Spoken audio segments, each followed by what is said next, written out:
आपका last answer आपने जैसे किया उसी का ही कंटिन्यू करके बताना चाहूँगा। जब आप अपने कैरियर के पिक में हुआ करते थे उस टाइम में आपका जो शेड्यूल हुआ करता था उसका थोड़ा एक बार झलक हम लोग को दिखाएंगे तो हम लोग के लिए सुविधा होगा। सेकेंड जो चीज़ है उसमें भी अभी आपने चर्चा किया कि डिजिटल डिस्ट्रक्शन, क्योंकि आपने ही बोला यहाँ पे 80% लोग जिसका उम्र है 18 से 26 के अंदर, ये डिजिटल डिस्ट्रक्शन जैसे हमने सुना था नीरज चोपड़ा जब ओलंपिक में गोल्ड लेके आए थे उन्होंने तक बैक टू बैक 6 महीना उनके पास मोबाइल फोन भी नहीं था, नॉट इवन उन्होंने स्मार्टफोन यूज भी नहीं की। तो ये जो डिजिटल डिस्ट्रक्शन हम लोगों का जो ओवरऑल जो प्लानिंग है, जो शेड्यूल है, इसको इतना डिस्टर्ब कर देता है, तो उसको हम लोग कैसे उसको कवर कर पाए और आपने भी इस परिस्थिति को कैसे झेला और उसको कैसे रिकवर करके इस लेवल तक पहुंचे, इसका थोड़ा चर्चा करिएगा तो हमारे लिए एंड हमारे जो अपकमिंग लीडर्स लोग जो बैठे हुए हैं उनके लिए थोड़ा एक बहुत ज़्यादा एक चीज़ हो सकता है, मिल सकता है। Thank you sir. देखिए, इस युग में आप मोबाइल के बगैर नहीं रह सकते, ये सच्चाई है।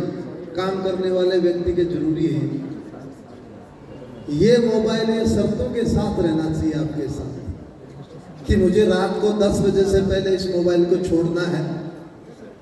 मॉर्निंग में सबसे पहले आप उठते सबसे पहले आप मोबाइल को देखते हो, वो जरूरी नहीं है आपके लिए।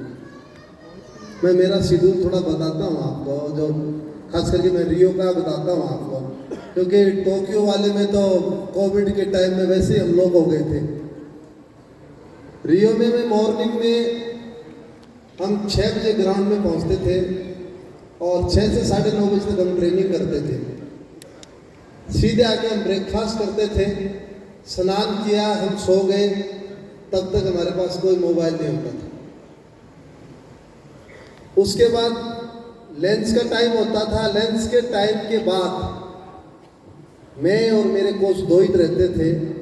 हम थोड़ी सी लंच के बाद चर्चा करते थे स्पोर्ट्स पे कि टेक्निकली आज हमने क्या किया, कहाँ मिस्टेक है हमारे अंदर मॉर्निंग सेशन में, और फिर हम चर्चा करके इवनिंग सेशन पे निकलते थे, क्योंकि ओलंपिक की ट्रेनिंग बहुत हार्ड होती है।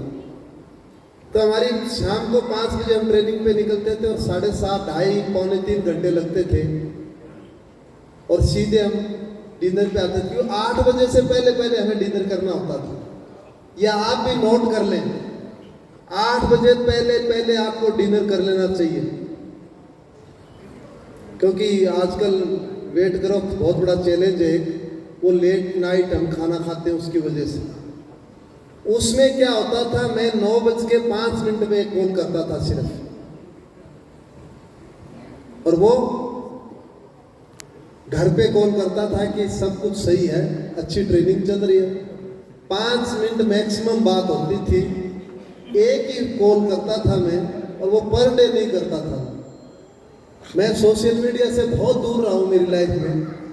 मैं कभी नहीं देखा मैंने सोशल मीडिया को, क्योंकि आप उसकी तरफ जाते हो ना तो खिलाड़ी लोग कहते हैं पता ही नहीं चलता कब टाइम निकल गया, कब 12 बज गए, कब 1 बज गए, और वही सेम रूटीन मॉर्निंग में होता था। मैं मेरे परिवार को एक आर्मी पर्सन के हिसाब से बोलता था कि मेरा फोन ना है इसका मतलब सब कुछ ठीक ठाक चल रहा है। कभी मेरा फोन 5 दिन में है तो इसका मतलब ये मानना सब अच्छा चल रहा है। आपकी लाइफ में ये रखना जरूरी है। आप यदि डिसिप्लिन नहीं रखोगे लाइफ में तो आपको सक्सेस नहीं मिलेगी, ये मेरी गारंटी। और सक्सेस इतनी अच्छी मिले कि आपकी चर्चा चले कि काम किया तो इसने किया, वो अलग काम दिखता है आपका। Thank you so much sir. और आगे